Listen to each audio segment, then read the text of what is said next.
మీ Bible తీసి ఫిలిప్పీలకు రాసిన పత్రిక 2వ అధ్యాయం 5 నుండి 11 వచనాల వైపు చూడండి. నేను మీ కొరకు చదువుతాను. ఫిలిప్పీలకు రాసిన పత్రిక 2వ అధ్యాయం 5 నుండి 11 వచనాలు. క్రీస్తు యేసునకు కలిగిన ఈ మనస్సు మీరును కలిగినది. ఆయన దేవుని స్వరూపం కలిగిన వాడండి, దేవునితో సమానంగా ఉండుట విడిచిపెట్టకూడని భాగ్యం అని ఎంచుకునలేదు, కానీ మనుషుల పోలికగా పుట్టి దాసుని స్వరూపమును ధరించుకొని తను తానే రిక్తునిగా చేసుకునేను. మరియు ఆయన ఆకారమందు మనుషుడిగా కనబడి మరణము పొందినంతగా, అనగా శిలువ మరణము పొందినంతగా విధేయత చూపిన వాడై తను తాను తగ్గించుకునేను. అందుచేతను పరలోకమందున్న వారిలో గాని, భూమి మీద ఉన్న వారిలో గాని, భూమి క్రింద ఉన్న వారిలో గాని ప్రతి వాని మోకాలను యేసు నామమున వంగునట్లును, ప్రతి వాని నాలుకయు తండ్రి అయిన దేవుని మహిమార్థమై యేసు క్రీస్తు ప్రభువని ఒప్పుకున్నట్లును దేవుడు ఆయనను అధికముగా హెచ్చించి ప్రతి నామమునకు పైనామమును ఆయనకు అనుగ్రహించెను. ప్రార్థన చేసుకుందాం. ప్రార్థనపై దృష్టి పరలోకమందున్న మా తండ్రి, మీకు వందనములు. మీ ప్రియ కుమారుడు మా ప్రభువైన యేసుక్రీస్తు ద్వారా మమ్మల్ని రక్షించుకొని వివిధ నేపథ్యాలు కలిగిన మమ్మల్ని అందరినీ సంఘంగా ఐక్యపరిచినందుకు మేము స్తుతిస్తున్నాము. ఈ సంఘానికి ఆధారము నీ లేఖనాలు. ఈరోజు ఫిలిప్పీలకు రాసిన పత్రిక 2వ అధ్యాయం 5 నుండి 11 వచనాలు ధ్యానిస్తుంటుండగా మాతో మాట్లాడండి. మేము నీ లేఖనంలో చేత కడగబడ్డానికి కృప చూపించండి. మా దృష్టి నీ వాక్యం పై నుండి తొలగిపోకుండా సహాయం దయచేయండి. మా మనసు అంతా నీ వాక్యం పైన కేంద్రీకృతం అవ్వడానికి కృపనివ్వండి. మీ యొక్క ఆత్మ నడిపింపును అనుగ్రహించండి. బలహీనలను నీ వాక్యం విన్న విషయంలో, దాని గురించి ఆలోచించే విషయంలో నిర్లక్ష్యంగా ప్రవర్తిస్తాము, పెడచెవిన పెడతాము. అటువంటిది మేము ఏమి చేయకుండా సహాయం దయచేయండి.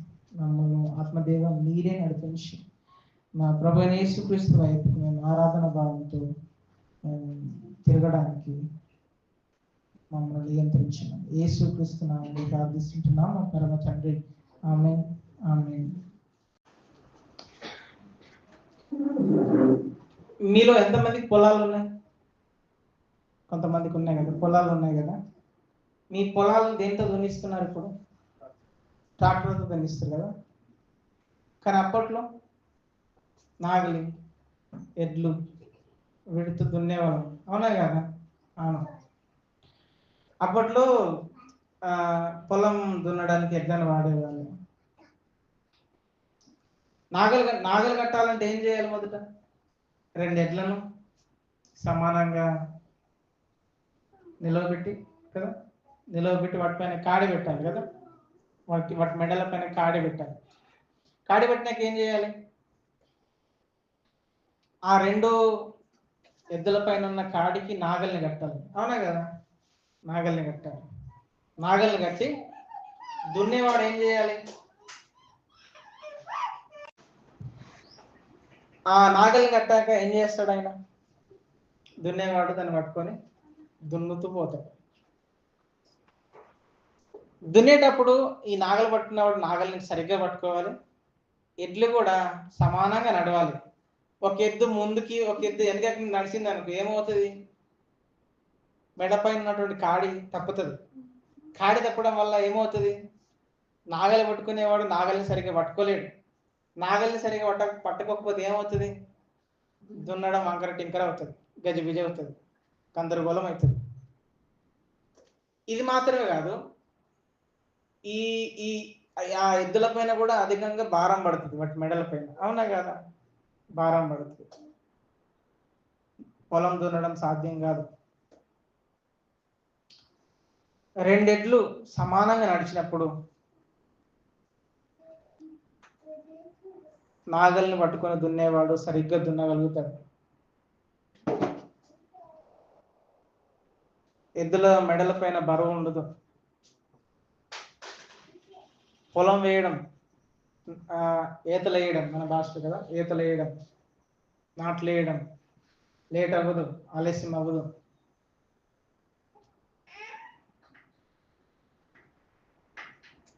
కాడి సరిగ్గుండి ఎడ్లు సమానంగా నడుస్తూ సరిగ్గా దున్నినప్పుడు పొలాన్ని ఇబ్బంది లేకుండా మనం దున్నేయచ్చు. అలాగే స్థానిక సంఘంలో ఒక్కొక్కరు గర్వంతో, అహంకారంతో నేనేంది తగ్గేది, నేనెందుకు తగ్గాలి అనే ఒక భావంతో, విధానంతో ప్రవర్తిస్తూ ఉంటే సంఘం యొక్క ఐక్యమత్యం, సంఘము ఐక్యంగా ఉండడం, సంఘము ఒకటిగా ఉండడం కుదరదు, సాధ్యం కాదు. సంఘం యొక్క ఐక్యమత్యం చెల్లా చెదరవుతుంది. ఒకటిగా కలిసి ఉండడం దెబ్బతింటుంది. అందుకు మనకేం కావాలంటే మనం సంఘముగా ఐక్యతగా కొనసాగాలంటే మనకు యేసు క్రీస్తు వారి యొక్క మనస్సు మనకు కావాలి. ఆ క్రీస్తు మనసు మనకు లేదనుకోండి, మనం సంఘంలో ఐక్యతను వెంటాడడం, ఐక్యతను కలిగి ఉండడం అనేది సాధ్యం కాదు. ఈరోజు మనం క్రీస్తు మనస్సు సంఘ ఐక్యతకు ఎందుకు అవసరం అనే దాని గురించి ఆలోచిద్దాం. క్రీస్తు మనస్సు సంఘ ఐక్యతకు ఎందుకు అవసరమో చూద్దాం. ఫిలిప్పి సంఘానికి బయట నుండి శ్రమలు కలుగుతున్నాయి. ఫిలిప్పి సంఘానికి బయట నుండి హింసలు కలుగుతున్నాయి. ఫిలిప్పి సంఘం బయట నుండి కలుగుతున్నటువంటి ఇబ్బందులతో పోరాడుతుంది. పోరాటాలు కలుగుతుంటుండగా వాళ్ళకు వచ్చినటువంటి మరొక సమస్య ఏంటంటే సంఘం లోపల విభేదాలు మొదలైనవి, సంఘం లోపల గొడవలు మొదలైనవి, సంఘం లోపల వర్గపోరు మొదలైంది. సంఘంలో అంతర్గతంగా ఏర్పడ్డ సమస్య ఫిలిప్పి సంఘం యొక్క ఐక్యతను దెబ్బతీస్తుంది.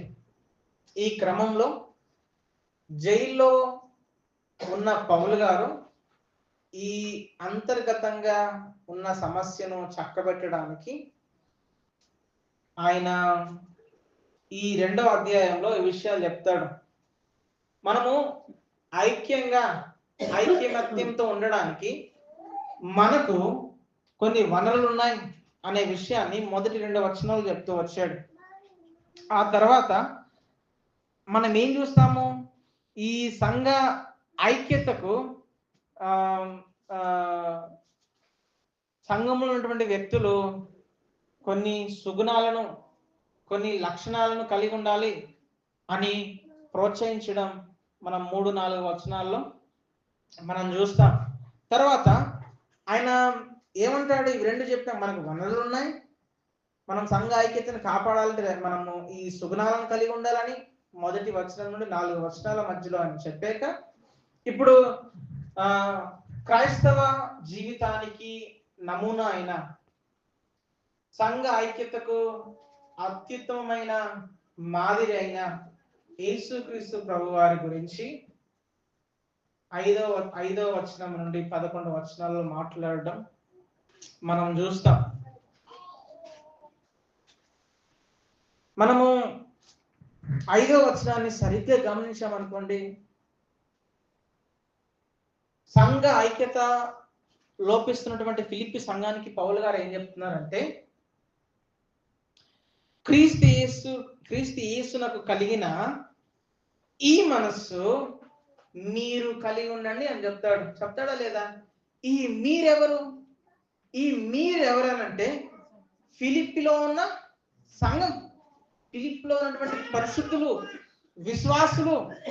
వాళ్ళకి ఏం చెప్తున్నాడంటే, మీరు సంఘంగా మీరు ఐక్యతను వెంటాడాలంటే, ఐక్యతను కలిగి ఉండాలంటే, మీరు ఒకటిగా ఉండాలంటే మీరు చేయాల్సిన పని ఏంటనంటే, మీరు క్రీస్తు యేసు మనస్సును కలిగి ఉండాలి, ఆయన మైండ్ సెట్ను మీరు కలిగి ఉండాలి అని అంటాడు. తర్వాత 6-7 వచనంలో 6-7-8 వచనాల్లో ఆయన మనసు ఎట్లుందో చెప్తూ వస్తాడు. నేను మీకు చదువుతాను. ఆయన దేవుని స్వరూపం కలిగిన వాడై ఉండంటాడు, దేవునితో సమానంగా ఉండుట విడిచిపెట్టకూడని భాగ్యం అని ఎంచుకునలేదు, కానీ మనుషుల పోలికగా పుట్టి దాసుని స్వరూపంను ధరించుకొని ఆయన ఏం చేశాడు? ఈ మనస్సు ఏం చేసింది అని అంటే, ఈ మనస్సు తన్ను తాను రిక్తునిగా చేసుకుందని పౌలు గారు చెప్పడం మనం చూస్తాం. తర్వాత ఏమంటాడు? ఆయన ఎంత రిక్తుడుగా చేసుకున్నాడు, తన్ను తాను ఎంతగా ఖాళీ చేసుకున్నాడు అన్న మాటను ఇక్కడ చెప్తూ వస్తాడు 8వ వచనంలో. ఆయన ఆకారమందు మనుషుడుగా కనబడి మరణము పొందినంతగా, కేవలం మరణం కాదు, శిలువ మరణం పొందినంతగా విధేయత చూపిన వాడై తన్ను తాను తగ్గించుకునేను అనే మాటలు ఇక్కడ మనం చూస్తాం. ఇది ఆయన మనస్సు. ఎవరి మనస్సు ఇది? ప్రభు అయిన యేసుక్రీస్తు వారి మనస్సు. ఈయన ఎవరు? ఈయన దేవుడు కదా. మనం 6వ వచనంలో ఏం చూస్తాం? ఆయన దేవుని స్వరూపం కలిగిన వాడు అనే మాటను చూస్తాం. ఆయన ఎవరో కాదు, ఆయన దేవుడు అనే మాట అక్కడే రుజువు, అక్కడే పౌలు గారు చూపించారు. ఈయన ఎవరు? ఈయన దేవునితో నిత్య సమానుడు, అవునా కాదా? ఈయన నిత్యత్వంలో ఆ త్రియేక దేవునిలో ఒకడైన ఈయన వారితో నిత్య సమానుడు, ఆ నిత్యత్వంలో వారితో సమానంగా ఉన్నవాడు. ఈయన ఎవరు? ఈయన దేవుని యొక్క స్వభావాన్ని, దేవుని యొక్క లక్షణాలను, దేవుని యొక్క గుణాలను కలిగినటువంటి వ్యక్తి. ఎవరు? ప్రభు అయిన యేసుక్రీస్తు వారు. ఇంకొక మాటలో చెప్పాలంటే ఈయన దేవుడురా బాబు అన్న మాటను పౌలు గారు ఫిలిప్పి సంఘానికి చెప్పడం చూస్తాం. అయితే జాగ్రత్తగా వినండి. ఆయన దేవుడైనప్పటికీ, దేవునితో నిత్య సమానుడైనప్పటికీ, దేవుని స్వభావం కలిగిన వాడైనప్పటికీ, యేసు ప్రభు వారు ఏం చేశారో తెలుసా? ఆయన తన హక్కులను అంటి పెట్టుకుని ఉండలేదు. ఆయన తనకున్న వాటిని హత్తుకొని ఉండలేదు. బదులుగా ఏం చేశాడంట? ఆయన పరలోకాన్ని విడిచి వచ్చాడు ప్రభు అయిన యేసుక్రీస్తు వారు. 6వ వచనంలో అందుకే చెప్తాడు, ఆయన దేవుని స్వరూపము, దేవునితో సమానంగా ఉండుట విడిచిపెట్టకూడని భాగ్యం అని ఎంచుకోలేదు, కానీ ఏం చేశాడు? ఆయన వచ్చాడు. ఆయన పరలోకాన్ని విడిచి వచ్చాడు. రావడంలో ఆయన మనసు ఎట్లా కనబడుతుంది? మరి అంత మనిషినే ఉంది. ఎక్కడుంది ఆయన మనసు? ఆయన మనసు ఎట్లా కనబడుతుంది మనకి? ఎక్కడుందనంటే 7-8 వచనాల్లో మాటలు మనం చూస్తాం. 7-8 వచనాల్లో ఏం చూస్తాం? ఆయన మనుషుల పోలికగా పుట్టి. యేసయ్య మనుషుల పోలికలో ఎవరైనా, ఈయన దేవుడు కదా. ఈయన సమీపించడానికి తేజస్సులో వసిస్తున్నటువంటి అమరత్వం కలిగిన వాడు కదా. ఈయన మహాదేవుడు కదా, రాజులకు రాజు, ప్రభులకు ప్రభు అయినటువంటి వాడు కదా. ఇప్పుడు ఈ దేవుడు ఎవరి పోలికలో పుట్టాడు? మనుషుల పోలికలో పుట్టాడు. మనుషుల పోలికలో పుట్టినప్పుడు ఆయన ఏం చేశాడంటే మనం చదువుతాం ఇక్కడ. ఆయన మనుషుల పోలికగా పుట్టి దాసుని స్వరూపమును ధరించుకొని తను తానే రిక్తునిగా చేసుకున్నాడు. ఆయన మనుషుల పోలికలో పుట్టినప్పుడు ఆయన దేవునిగా కలిగినటువంటి మహిమను, ప్రభావమును కనపరుచుకునే అధికారమును ఆయన పక్కన పెట్టి వచ్చాడు. మన కోసం విడిచిపెట్టి వచ్చాడు. ఆయన మహిమను మనం చూడగలుగుతామా? ఆయన ప్రభావమును మనం చూడగలుగుతామా? చూడలేం. అటువంటి గొప్ప దేవుడు ఆ అధికారాన్ని నీ కొరకు నా కొరకు పక్కన పెట్టి ఏం చేశాడంట? దాసుని స్వరూపమును ధరించుకొని వచ్చాడు. ఆయన సేవకుని రూపాన్ని ధరించుకున్నాడు. సేవకునిగా మారాడు. ఎవరి కోసం? నీ కోసం, నా కోసం, మనందరి కోసం ఆయన సేవకునిగా మారాడు. ఇక్కడ దాసుని స్వరూపంను ధరించుకున్నాడు అన్నప్పుడు మనం ఒక విషయాన్ని గుర్తించాలి. దేవునికి విధేయత చూపడానికి, ఇతరులకు అంటే మనలాంటి వాళ్ళకి సేవ చేయడానికి తను తాను ఏం చేసుకున్నాడు? రిక్తునిగా చేసుకున్నాడు. ఏమీ లేనివాడుగా చేసుకున్నాడు. ఏమి లేనివాడుగా చేసుకోవడం మాత్రమే కాదు, ఆయన ఏం చేశాడు? ఆకారంలో మనలా కనబడ్డాడు కదా, ఆకారంలో మనలా కనబడ్డాడు. మనలా కనబడడం మాత్రమే కాదు, ఏమీ లేనివాడుగా, ఇదిగో చాలా జాగ్రత్తగా వినండి, నిన్ను నన్ను ఆ పాపం యొక్క శిక్ష నుంచి తప్పించడానికి ఆయన దైవ చిత్తానికి, దైవ సంకల్పానికి విధేయత చూపుతూ లోబడుతూ శిల్వ మరణం పొందినంతగా తను తాను తగ్గించుకున్నాడు. శిల్వ మరణం అనేది నాడు ఆ రోమ సంస్కృతిలో చాలా అవమానకరమైన శిక్ష. ఆ శిక్షను పొందడానికి ప్రభు అయిన యేసుక్రీస్తు వారు, ఆయన దేవుడైనప్పటికీ ఆయన తను తాను తగ్గించుకున్నాడు. క్రీస్తు మనసు సంఘ ఐక్యతకు ఎందుకు అవసరం అంటే, మొదటిగా ఇట్లా చెప్తాను, ఆయన మన కొరకు తన్ను తాను తగ్గించుకున్నాడు. ఆయన మన కొరకు తన్ను తాను తగ్గించుకున్నాడు. ఎందుకు ఆయన తను తాను తగ్గించుకున్నాడు? ఆయన మన గురించి ఆలోచించాడు. ఎందుకు ఆయన తను తాను తగ్గించుకున్నాడు? మనుషులను వారి యొక్క పాపం శిక్ష నుండి తన ప్రాణమును పెట్టి విడిపించుటకు, వారికి సేవ చేయడానికి తను తాను తగ్గించుకున్నాడు. అందుకే మార్కు సువార్త 10వ అధ్యాయం 45వ వచనంలో అంటాడు, మనుష్య కుమారుడు పరిచారం చేయించుకుంటకు రాలేదు గాని పరిచారం చేయుటకు అనేకులకు ప్రతిగా విమోచన క్రయధనంగా తన ప్రాణమును ఇచ్చుటకును వచ్చెను అని అంటాడు కదా.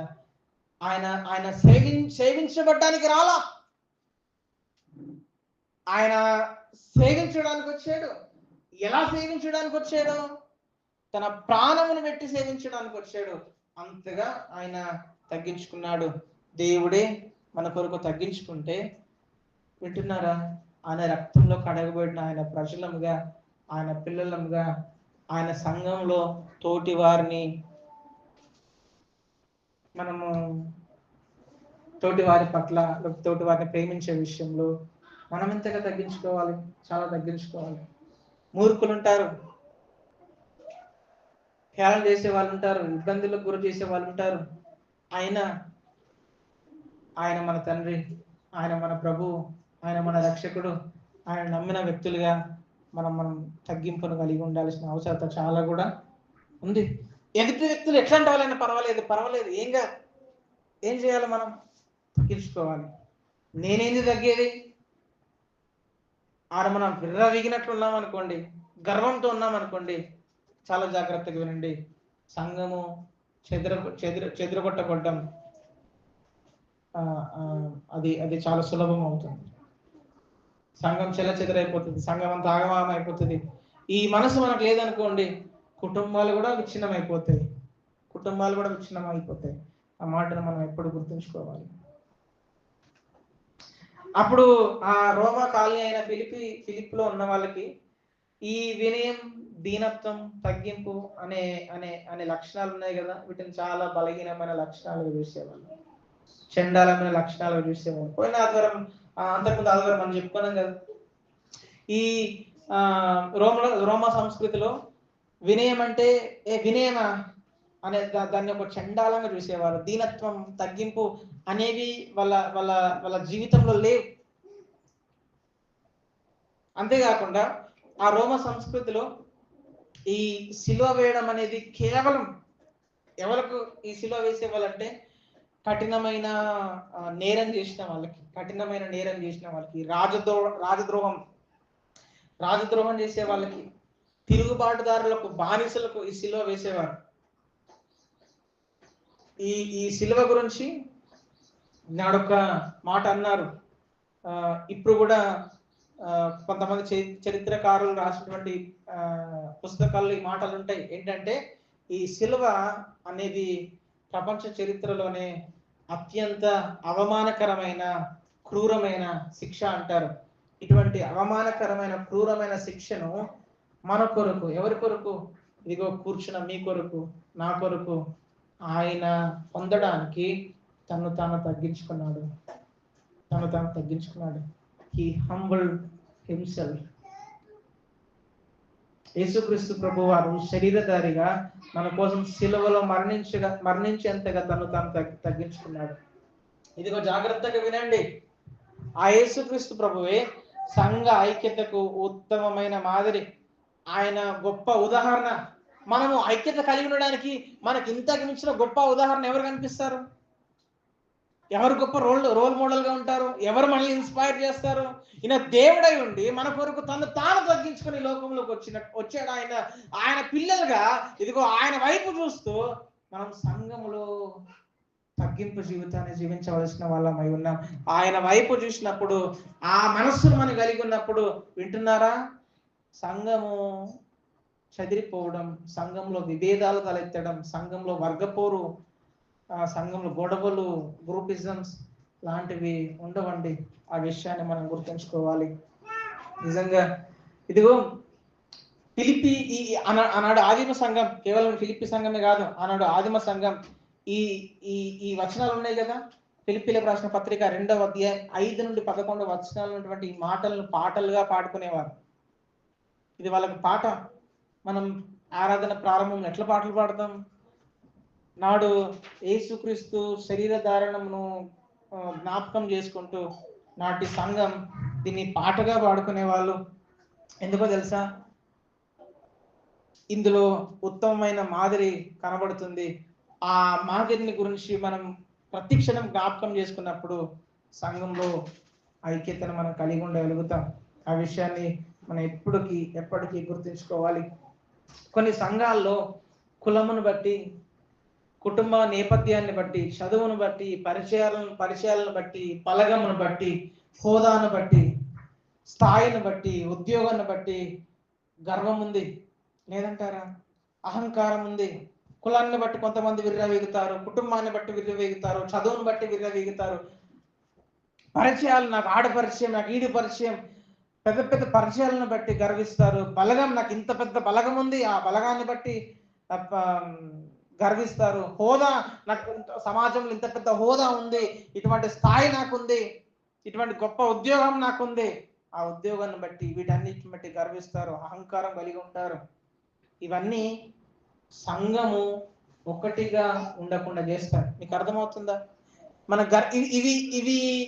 వీటన్నిటిలో మనం ఎప్పుడైతే గర్వించడం ప్రారంభిస్తామో, అహంకారాన్ని చూపించడం ప్రారంభిస్తామో, విర్రవీగడం ప్రారంభిస్తామో, మనము సంఘంలో ఐక్యతను కోల్పోతాం.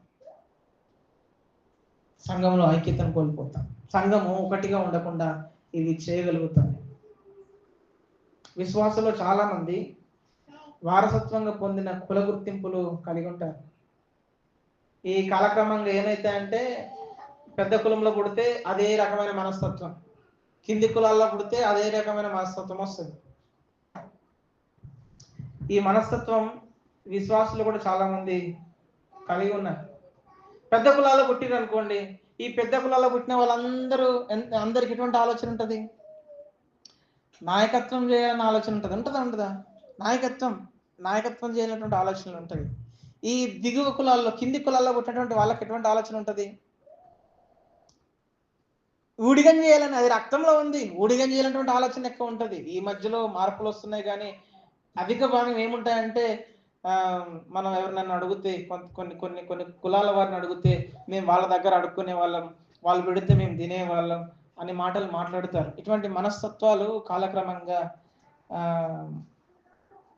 విశ్వాసుల హృదయాల్లో కూడా చోటు చేసుకున్నాయి. ఈ పెద్ద కులాల వాళ్ళను కింద కులాల వాళ్ళు పాలిస్తే ఒప్పుకుంటారు. నాయకత్వం చేస్తే వాళ్ళు ఒప్పుకోరు, వాళ్ళు జీర్ణించుకోలేరు, చెప్తే కూడా వాళ్ళు వినరు. ఇదే విధానం వయసులో కూడా ఉంది. నీకు అర్థమవుతుందా? వయసును బట్టి ప్రవర్తించడంలో కూడా కనిపిస్తుంది. చిన్నోడు ఏదైనా చెప్తున్నాడు అనుకోండి, ఏడు మొన్న పెట్టినాడు గాన మాట నేను వినాలి, ఇటువంటి విధానాలు ఉంటాయి. అవునా కదా? చిన్నోళ్ళని పెద్దోళ్ళు అనేది ఒకటి భావన ఉంది.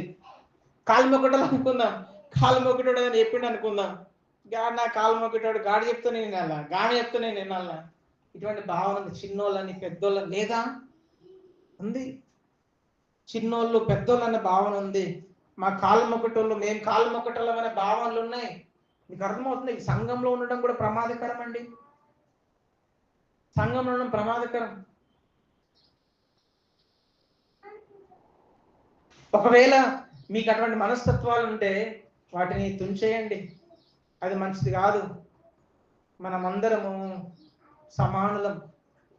యేసుక్రీస్తు ప్రభు వారిని నమ్మాక మనమందరం సహోదరులం. ఇటువంటి భావన మనకు క్షేమం కాదు. ఇది మాత్రమే కాదు, కొంతమంది కుటుంబ హోదాను బట్టి కూడా గర్విస్తారు. ఉదాహరణకి ఇట్లా నేను మీకు చెప్తాను. ఒకవేళ పాస్టర్ కుటుంబం అయిందనుకోండి, ఏమంటారు? నేను పాస్టర్ కుటుంబం నుండి వచ్చాను, పాస్టర్ కుటుంబం నుంచి వచ్చాను, మా అయ్యే పాస్టర్, మా తాత పాస్టర్, వాళ్ళు పాస్టర్, వాళ్ళు పాస్టర్, అదే మా ఫ్యామిలీ. ఇట్లా విర్రదీగే వాళ్ళు కూడా ఉన్నారు, ఇట్లా అహంకారం చూపించే వాళ్ళు కూడా ఉన్నారు, గర్భాంతులైన వాళ్ళు కూడా ఉన్నారు. ఇది సంఘానికి మంచిది కాదు. చర్చికి భూమి ఇచ్చాం అనుకోండి, మేము చర్చికి భూమి ఇచ్చాం కాబట్టి అన్నిట్లలో మా మాట వెళ్ళాలి, అన్నిట్లలో మేమే ముందు ఉండాలి అని కోరుకోవడం కూడా సంఘానికి మంచిది కాదు. సంఘంలో ప్రతి సమస్య వస్తున్నప్పుడు మేమే ముందుండి మాట్లాడుతున్నాం. నా మాట అర్థమవుతున్నాయా? మేమే ముందుండి మాట్లాడుతున్నాం, మేమే నిలబడుతున్నాం అన్నిటికీ. మేము లేకపోతే ఆయన ఏం చేయలేడు. ఇదిగో ఇటువంటి తలంపులు ఉండడం కూడా సంఘము ఐక్యతను కోల్పోవడానికి అవకాశాలు ఉంటాయి. ఇవన్నీ కూడా ప్రభు అయిన యేసుక్రీస్తు మనస్సుకు పూర్తిగా విరుద్ధం. ఆయన దేవుడు, ఆయన అట్లా అనుకున్నాడా? అనుకోలా. మనుషుల పోలికలో పుట్టాడు, దాసుని స్వరూపంను ధరించుకున్నాడు. ఆయన ఆకారమందు మనుషునిగా కనబడి ఆయన శిలువ మరణం పొందినంతగా విధేయత చూపిన వాడై తను తాను తగ్గించుకున్నాడు, రిక్తునిగా చేసుకున్నాడు. ఆయన కంటే గొప్పలం ఎవరమైనా ఉన్నామా? మరి ఆయన పిల్లలు మనం అయినప్పుడు ఎటువంటి తగ్గింపు జీవితాన్ని మనం సంఘంలో కలిగి ఉండాలి? జాన్ క్యాల్విన్ అనే వ్యక్తి ఇట్లా అంటాడు, క్రీస్తు యేసు స్వచ్ఛందంగా తనను తాను తగ్గించుకోవడం ద్వారా మనం అనుసరించడానికి ఒక ఉదాహరణను ఇవ్వడమే కాకుండా తన విధేయత ద్వారా మనం రక్షించబడ్డాం, ఆ రక్షణలో భద్రపరచబడుతున్నాం అంటాడు. అవును, ప్రభువైన యేసుక్రీస్తు వారిని ఎవరు బలవంతం చేయాల, ఆయనంతటా ఆయనే నీ కొరకు నా కొరకు తను తాను తగ్గించుకొని వచ్చాడు. ఆయన మన జీవితానికి గొప్ప ఉదాహరణ కాదా? అవును, గొప్ప ఉదాహరణ. సంఘంలో గ్రూపులు కడుతున్నప్పుడు, సంఘాన్ని దెబ్బతీయాలని ఎవరైనా కుటిల ప్రయత్నాలు చేస్తున్నప్పుడు, రకరకాలైన ఆలోచనలు చేస్తున్నప్పుడు, రకరకాలైన మనుషులతో చేతులు కలుపుతున్నప్పుడు మనం ఎవరి వైపు చూడాలి? ఇదిగో మన ప్రభు అయిన యేసుక్రీస్తు వైపు చూడాలి. ఆ గొప్ప ఉదాహరణను మనం కలిగి ఉన్నప్పుడు, మన జీవితంలో ఆయన మనస్సును మనం కలిగి ఉన్నప్పుడు, వింటున్నారా, సంఘము దెబ్బతినకుండా, సంఘము ఐక్యతను కోల్పోకుండా మనం భద్రం చేయొచ్చు, మనం కాపాడుకోవచ్చు. ఈ గొప్ప ఉదాహరణను మనం కలిగి ఉన్నప్పుడు, ఈ గొప్ప ఉదాహరణగా ఉన్న యేసయ్యను, ఆయన మనస్సును మనం కలిగి ఉన్నప్పుడు ఇతరులను మనం సేవిస్తాం కదా, ఇతరుల పట్ల శ్రద్ధ చూపిస్తాం. ఇతరులను సేవించే విషయంలో, ఇతరుల పట్ల శ్రద్ధ చూపించడంలో ఏం కనబడుతుంది తెలుసా? దీనత్వం కనిపిస్తుంది, తగ్గింపు కనబడుతుంది. నేను కాళ్ళకేం చేయాలి, కాళ్ళని ఎందుకు పట్టించుకునేది అనే భావన ఉందంటే అది గర్వం, అది అహంకారం అనే విషయాన్ని మనం మర్చిపోవద్దు. తగ్గింపు కలిగి ఉండడం బలహీనత కాదు, అది ఐకమత్యానికి గొప్ప బలం. అది ఐకమత్యం యొక్క గొప్ప బలానికి మార్గం అనే విషయాన్ని మనం మర్చిపోవద్దు. మనం యేసయ్య మనసును మనం కలిగి ఉన్నప్పుడు సంఘంలో విభేదాలు ఉండవు, అల్లర్లు ఉండవు, కక్షలు ఉండవు, వర్గపోరు ఉండదు, గర్వానికి స్వార్థానికి అన్నిట్లలో మేమే ముందుండాలి, మా మాటను నెగ్గాలి అనే వాటికి తావుండదు. సంఘము ఐక్యతలో వర్ధిల్లుతుంది. ఈ మనసుతో దేవుని ఎదుట మనమందరం ఒకరికొకరం జీవించాలి, ఒకరి కోసం ఒకరం జీవించాలి, ఒకరి కోసం ఒకరం బ్రతకాలి. ఎవరి ముందు? దేవుని ఎదుట. నన్ను ఇట్లా ప్రోత్సహించనివ్వండి. యేసుక్రీస్తు ప్రభువారు అందరి కోసం తను తాను తగ్గించుకున్నాడన్న సత్యాన్ని మర్చిపోకుండా మీరందరూ గర్వాన్ని విడిచిపెట్టండి, ప్రేమతో ఒకరికొకరు సేవ చేసుకోండి. నీ కోసం నా కోసం ప్రభు అయిన యేసుక్రీస్తు వారు అత్యల్పమైన స్థానాన్ని తీసుకున్నాడని మర్చిపోకుండా సంఘంలో ఉన్నత స్థానంలో కనబడాలని, నేనే కనబడాలని దయచేసి కోరుకోకండి. ఇతరులను ఇబ్బంది పెడుతున్నప్పుడు, ఇతరులు మిమ్మల్ని ఇబ్బంది పెడుతున్నప్పుడు, ఇంకెవరైనా ఇతరుల ద్వారా ఇబ్బంది పడుతున్నప్పుడు మీరు చూస్తున్నప్పుడు, లేకపోతే మీరు చులకనగా చూడబడుతున్నప్పుడు, వేరే వారు చులకనగా చూడబడుతున్నప్పుడు, ఇలా రకరకాలైన సమస్యలతో మీరు ఉంటున్నప్పుడు దయచేసి మీరు వినయంతో ఉండండి. మిమ్మల్ని మీరు తగ్గించుకోండి. వాళ్ళకు కూడా చెప్పండి, వినయంతో ఉండండి, తగ్గింపు కలిగి ఉండండి, సహనాన్ని చూపించండి. అప్పుడు అహంకారం నశించి ఐక్యత పెరుగుతుంది అన్న విషయం మర్చిపోదు. ఇప్పటిదాకా మనం మొదటిగా ఆయన మన కొరకు తను తాను తగ్గించుకున్నాడు కాబట్టి క్రీస్తు మనస్సు సంఘ ఐక్యతకు అవసరమని మనం చూసాం కదా. రెండవది చూద్దాం రండి. 9 నుండి 11 వచనాలు నేను మీ కొరకు చదువుతాను. 9 నుండి 11 వచనాలు. అందుచేతను పరలోకమందున్న వారిలో గాని, భూమి మీద ఉన్న వారిలో గాని, భూమి క్రింద ఉన్న వారిలో గాని ప్రతి వాని మోకాలను యేసు నామమున వంగునట్లును, ప్రతి వాని నాలుకయు తండ్రి అయిన దేవుని మహిమార్థమ యేసు క్రీస్తు ప్రభు అని ఒప్పుకొనున్నట్లును దేవుడు ఆయనను అధికముగా హెచ్చించి ప్రతి నామమునకు పైనామమును ఆయనకు అనుగ్రహించాడు. మనం ఇప్పటిదాకా మనం చూసాం కదా, 6-8 వచనాల్లో యేసుక్రీస్తు ప్రభు వారు దేవుడైనప్పటికీ తనను తాను మహిమతో ప్రభావంతో కనబరుచుకునే అధికారమును విడిచిపెట్టి, తన హక్కులను మన కొరకు విడిచిపెట్టి, ఆయన మనుషుని గాను దాసుని గాను పుట్టి మన కొరకు సిలువలో మరణించేంతగా విధేయత చూపిన వాడని, దాని కొరకు తను తాను తగ్గించుకున్నాడన్న విషయాన్ని మనం గమనించాం. అంతేకాదు ఇప్పుడు మనం ఏం చూస్తామంటే దీంట్లో ప్రభు యేసుక్రీస్తు వారు మన కొరకు తను తాను తగ్గించుకోవడం ద్వారా దేవుడు యేసుక్రీస్తు ప్రభు వారిని ఇదివరకు కలిగి ఉన్న మహిమ ప్రభావంతో కనపరచడానికి ఆయనను సమస్తము పైన హెచ్చించాడు. ఈ విషయాలు 9-11 వచనాల్లో మనం చూస్తాం. ఇక్కడ ఏం చూస్తాం? దేవుడు ఏమంటున్నాడు? తండ్రి అయిన దేవుడు ఏం చేశాడు? ప్రభు యేసుక్రీస్తు వారి విషయంలో ఏం చేశాడంటే 11వ వచనంలో మనం చూస్తాం. దేవుడు ఆయనను, ఎవరైనా యేసుక్రీస్తు ప్రభు వారు ఆయనను అధికంగా హెచ్చించి ప్రతి నామమునకు పైనామమును ఆయనకు అనుగ్రహించిన. ఎవరు చేశారు ఈ పని? దేవుడు చేశాడు. ఎందుకు చేశాడు? 11వ వచనంలో ఆయన మహిమ కొరకు చేశాడు.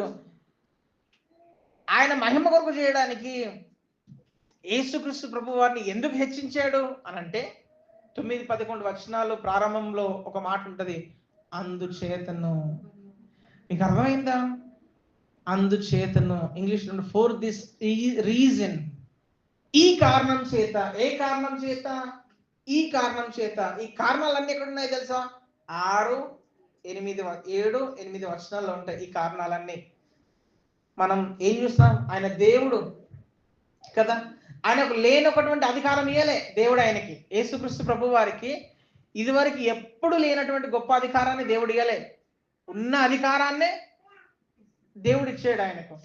ఆయన దేవుడు అని చెప్పిందా 6వ వచనంలో? ఆయన దేవుడు, దేవునితో సమానుడు, ఆయనకు ఆ భాగ్యం ఉంది. కానీ ఆయన మనకు తాను తగ్గించుకున్నాడు. ఆయన తగ్గించుకోవడం వల్ల, తాను రిక్తులుగా చేసుకోవడం వల్ల, వినండి, దేవుడు ఏం చేశాడు? ఆ కారణం చేత పరలోకమందున్న వారిలో కానీ, భూమి మీద ఉన్న వారిలో కానీ, భూమి క్రింద ఉన్న వారిలో కానీ ఏం చేశాడు? ప్రతి వారి మోకాలను యేసు నామమును వంగినట్లును, ప్రతి వారి నాలుకయు తండ్రి అయిన దేవుని మహిమార్థమై యేసు క్రీస్తు ప్రభువుని ఒప్పుకున్నట్లును దేవుడు ఆయనను అధికంగా హెచ్చించి ప్రతి నామమునకు పైనామమును ఆయనకు అనుగ్రహించెను.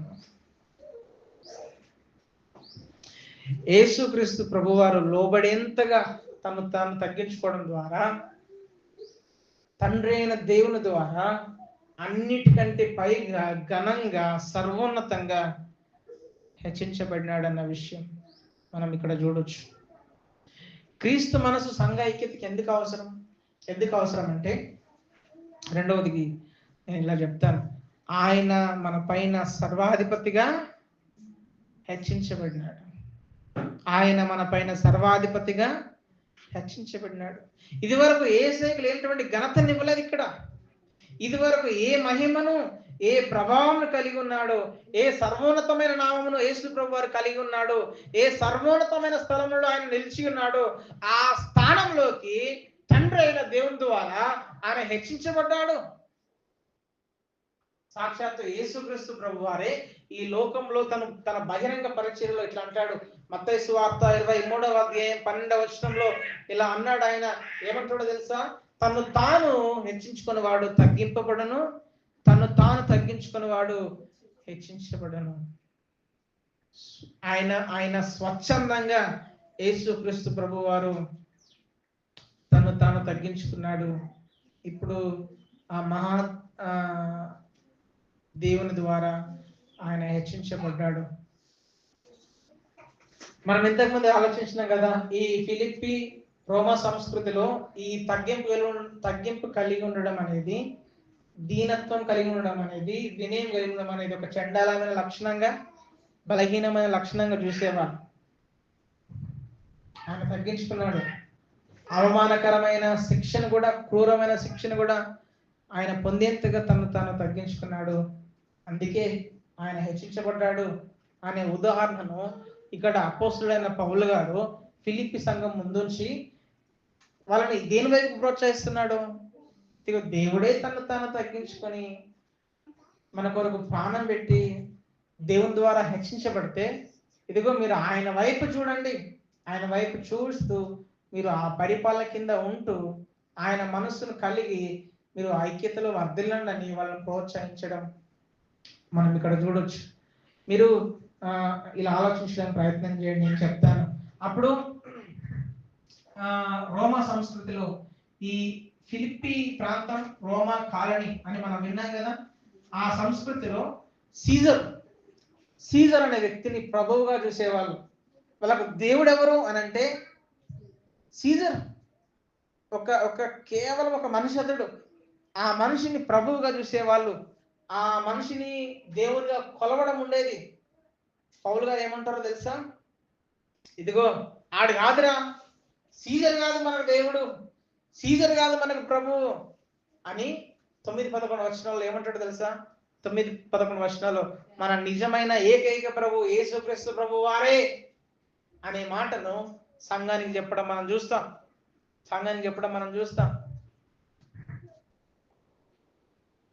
మనం ఆయన అధికారానికి తలొగ్గినప్పుడు మనము సంఘంలో ఐక్యతను కలిగి ఉండగలుగుతామండి. ఎవరి అధికారానికి? లోకస్తుల అధికారానికి కాదు. లోకంలో అధికారులకు లోబడమని బైబిల్ చెప్తుంది. ఎంతవరకు లోబడాలి? వాక్యం మనల్ని అనుమతించేంత వరకు లోబడాలి. వాక్య వ్యతిరేకంగా వాళ్ళకు లోబడాల్సిన అవసరం లేదు. అయితే మనము వీటన్నిటికి పైగా మనము సంపూర్ణంగా తలొగ్గాల్సింది ఎవరికో తెలుసా? ఎవరికి? యేసుక్రీస్తు ప్రభు వారికి. ఎందుకు యేసుక్రీస్తు ప్రభు వారికి?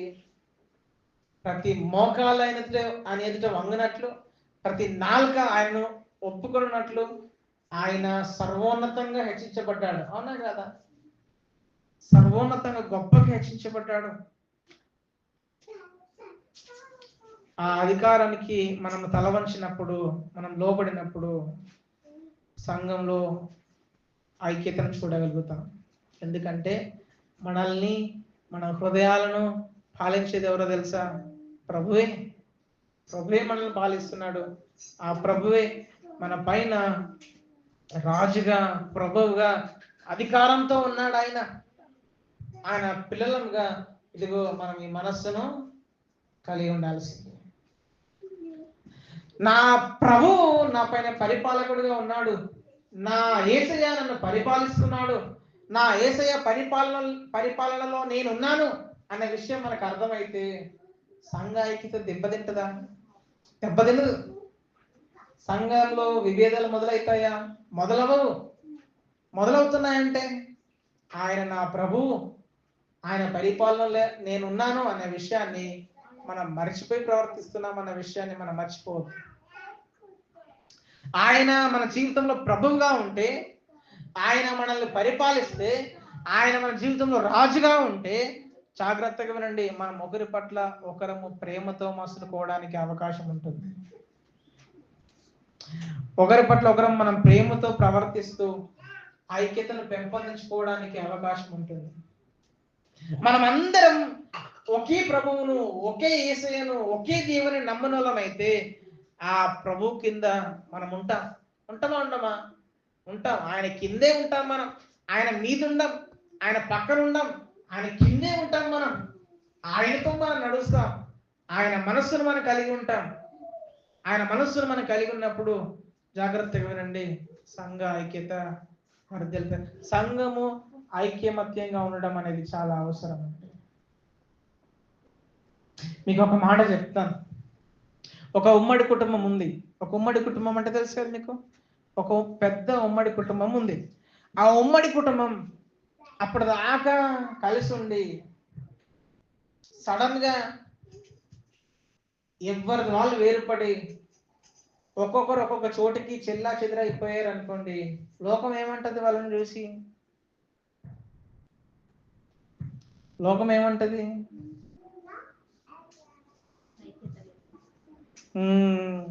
కలిసి ఉండలేక, కలిసి ఉండడం సాతగాక విడిపోయారు, వేరుపడ్డారు, దూరం అయిపోయారు. కుటుంబం ఎంత కల ఉండే అప్పుడు? ఎంత మంచిగా అనిపించేది వాళ్ళు కలిసి ఉన్నప్పుడు. ఇప్పుడు ఏం కల ఉంది? ఇల్లు కొట్టినట్లేదు అనే మాటలు వస్తాయి, రావా? వస్తాయి. చాలా జాగ్రత్తగా వినండి. మనము ఈ ప్రభువు యొక్క పరిపాలన కింద లేకపోతే సంఘం కూడా దాని యొక్క మహిమను కోల్పోతుంది. సంఘము లోకంలో దేవుని నామాన్ని అవమానపరిచే విధంగా తయారవుతుంది. సంఘము ఆయన పేరును అన్ని జనుల మధ్య దూషిస్తుంది. సంఘము ఆయనకు మహిమను తీసుకొని రావడం కాకుండా ఆయన సువార్తను ఆటంకించే విధంగా తయారవుతుంది. ఎప్పుడు ఆయన నా ప్రభు ద్వారానే నా జీవితం నియంత్రించబడాలన్న మనసు మనకు లేనప్పుడు ఇవన్నీ జరుగుతాయి. యేసయ్య తన ఉన్నత స్థితిని మన కొరకు స్వేచ్ఛగా విడిచిపెట్టి తను తాను తగ్గించుకున్నాడు. ఆయన తను తాను తగ్గించుకోవడం వల్ల మనం అందరం నిత్య జీవాన్ని పొందుకున్నాం. ఆయన సంఘంగా ఈ భూమి పైన మనం ఉన్నాం. ఆ సర్వోన్నతుడైన యేసయ్య ఇప్పుడు నీ పైన, నా పైన, సమస్తం పైన ప్రభువుగా ఉన్నాడు. అంత ఘనంగా, అంత గొప్పగా, అంత సర్వోన్నతంగా హెచ్చించబడినాడు ఆయన. మనం అందరం ఇదిగో ఈ ప్రభువుకి, ఏ ప్రభువుకి? నీ కోసం, నా కోసం తగ్గించుకున్న ఈ ప్రభువుకి మనం లోబడినప్పుడు సంఘంలో ఐక్యత వస్తుంది. యేసుక్రీస్తు ప్రభు వారు మన రక్షకుడు మాత్రమే కాదు, ఆయన మన జీవితానికి, ఆయన మన కుటుంబానికి, ఆయన మన నిర్ణయాల పైన, మన మనస్సు పైన, మన ప్రాధాన్యతల పైన, మన సమస్తం పైన ప్రభు అన్న విషయాన్ని మర్చిపోవద్దు. అన్ని కూడా ఆయన కంట్రోల్లోనే ఉన్నాయి. ఆయన కంట్రోల్లో ఉన్నాయన్న విషయాన్ని మనం గుర్తించామనుకోండి, సంఘం బాగుంటుంది, కుటుంబం బాగుంటుంది, వ్యక్తిగత జీవితం బాగుంటుంది. లోకంలో ఆయన గురించినటువంటి గొప్ప సువార్తను, కృపా సువార్తను ప్రకటించే అవకాశం కూడా ఉంటుంది. ఆయన మన ప్రభువు అని మనం మరిచిన రోజు సంఘంలో ఐక్యత లోపిస్తుంది, కుటుంబంలో సమాధానం లోపిస్తుంది, సమాజంలో దేవుని నామం దూషించబడుతుంది. మన నిర్ణయాలు అస్తవ్యస్తమైపోతాయి, సరిగ్గా నిర్ణయాలు తీసుకోలేం, గజిబిజి మొదలవుతుంది, గందరగోళం మొదలవుతుంది, మనం ఆగమాగం అయిపోతాం. మీకు ఒక విషయం చెప్పాలనుకుంటున్నాను. ఈ మనస్సు నీ కొరకు, నా కొరకు తగ్గించుకున్న ఈ మనస్సు మనం కలిగి ఉన్నప్పుడు ఇదిగో మనం అందరం వర్ధిల్తాం. ఈ మనస్సు మనల్ని పరిపాలించాలి. ఈ మనస్సు మనల్ని పరిపాలించినప్పుడు సంఘంగా ఒకటిగా ఉండడంలో మనం బలం పొందుతాం, మనం బలపరచబడతాం. మన విషయాన్ని మనం మర్చిపోదు సుమా. సంఘంలో ఎవరైనా నిన్ను దూషిస్తున్నారా? పర్వాలేదు, ప్రభు అనుమతించాడు అని భావించు. ప్రభువే అనుమతించాడు అనుకో. ఆ పరిపాలనను గుర్తు చేసుకోగలిగితే ఇలా సంఘంలో ఇబ్బందులు ఏం రావు. కొట్టేరా, పర్వాలేదు, దేవుడు అనుమతించాడు అనుకో. ఇలా మనం ఆ పరిపాలన గురించి అర్థం చేసుకున్నప్పుడు సంఘం వర్ధిల్లుతుంది, మనం వర్ధిల్తాం. ఎవరైనా మన పేరును, మన సాక్ష్యాన్ని పాడు చేశారనుకోండి, పర్వాలేదు, దేవుడు అనుమతించాడు అనుకుందాం. అలా ఆయన పరిపాలన మనం గుర్తు చేసుకున్నాం అనుకోండి, సంఘం వర్ధిల్తుంది, మనం వర్ధిల్తాం. మన వ్యక్తిగత జీవితం కూడా వర్ధిల్తుంది. మనల్ని తన మహిమ కొరకు దేవుడు ఒక రోజున అద్భుతంగా వాడుకోగలుగుతాడు. ప్రతి క్షణంలో మనం ఆయన పరిపాలనను మనము గుర్తు చేసుకోగలిగితే ఇదిగో ఇదంతా కార్యాన్ని మనం చూడగలుగుతాం. అన్ని మంచుకున్నప్పుడు ఇది నా ప్రభు పరిపాలనలో నాకు దయచేయబడింది అని మనం నమ్మగలిగితే మనం ఆయన వైపు చూస్తూ ఎప్పుడు ఆనందించగలుగుతాం. అన్ని మంచిగా లేనప్పుడు ఇదిగో ఇది నా ప్రభు పరిపాలనలో ఇవన్నీ నాకు అనుగ్రహించబడ్డాయి అని మనం ఆయన వైపు చూసినప్పుడు అందులో కూడా మనం సంతోషించగలుగుతాం, అందులో కూడా మనం దేవుని మహిమపరచగలుగుతామండి. మనం మిమ్మల్ని ఇట్లా ప్రోత్సహించనివ్వండి. జీవితంలో ప్రతి దాంట్లో మన యేసయ్య మన ప్రభు అన్న విషయాన్ని మర్చిపోవద్దు. మన జీవితం అంతటి పైన ఆయన ప్రభు, ఆయన రాజుగా ఉన్నాడు అన్న విషయాన్ని పొరపాటున మనం మర్చిపోవద్దు. ప్రతిరోజు మన ఆలోచనలు, మన సమయం, మన సంబంధాల పైన యేసయ్య ప్రభువుగా ఉన్నాడా లేదా అని మనల్ని మనం ప్రశ్నించుకోవాలి. మనం ప్రేమలోను, శ్రద్ధ చూపించడంలోను, పట్టించుకోవడంలోను, బలహీనులను బలపరచడంలోను, ఇబ్బందులు గుండా వెళ్తున్న వారికి ధైర్యం ఇవ్వడంలోను మనం ప్రభు అధికారం క్రింద ఉన్నామా లేదా అని మనల్ని మనము పరీక్షించుకోవాలి, ప్రశ్నించుకోవాలి. అలా చేస్తున్నప్పుడు మనం అందరం ఐక్యతను వెంటాడగలుగుతాం. ఇప్పటిదాకా మనం 2 విషయాలు చూస్తూ వచ్చాం. మొదటిగా ఆయన మన కొరకు తన్ను తాను తగ్గించుకున్నాడు కాబట్టి క్రీస్తు మనస్సు సంఘ ఐక్యతకు అవసరమని మనం చూసాం. రెండవదిగా ఆయన మన పైన సర్వాధిపతిగా హెచ్చించబడినాడు కాబట్టి క్రీస్తు మనస్సు సంఘ ఐక్యతకు అవసరమని మనం చూసాం. నన్ను ఇట్లా ప్రోత్సహించనివ్వండి. క్రీస్తు మనస్సు సంఘ ఐక్యతకు ఎంత అవసరమో గుర్తించండి. ఆ గొప్ప మనసును మీ జీవితంలో కలిగి ఉండండి. నీ కొరకు, నా కొరకు ఆ మహాదేవుడైన యేసయ్య తను తాను తగ్గించుకున్నాడన్న విషయాన్ని మర్చిపోక మీ సంఘ జీవితంలోను, కుటుంబ జీవితంలోను, సమాజ జీవితంలోను, వ్యక్తిగత జీవితంలో కూడా తగ్గింపుతో జీవించండి. తగ్గింపుతో ఉండడం నష్టం కాదు. తగ్గింపుతో ఉండడం వల్ల మనం నష్టపోం, మనం వేటిని కోల్పోం. తగ్గింపుతో ఉండడం వల్ల ఇదిగో నీ ప్రభువు, నా ప్రభువు మన కొరకు ప్రాణం పెట్టిన ఆయన మహిమపరచబడతాడు, కీర్తించబడతాడు. ఆయన మన పైన సర్వాధిపతి అయిన ప్రభువు, ఆయనే తన మహిమ కొరకు మన జీవితాలను నడిపించేవాడు అని నమ్ముతూ ఆయన అధికారాన్ని లోబడితే సంఘంగా వర్ధిల్లుతాం. ఆ కృప దేవుడు మనకిస్తాడు. ఈ విషయాన్ని మనం మర్చిపోవద్దు. సంఘ ఐక్యతకు క్రీస్తు మనస్సు చాలా అవసరం. క్రీస్తు మనస్సును మనం కలిగి ఉండకపోతే సంఘము ఐక్యమత్యంలో ఉండడం అనేది సాధ్యం అవబోతుంది. ఈ మాటలను మనము ఆలోచిస్తూ దేవుని సహాయాన్ని కోరుదాం, ప్రార్థిద్దాం, ప్రార్థనపై దృష్టి ఉంచుదాం.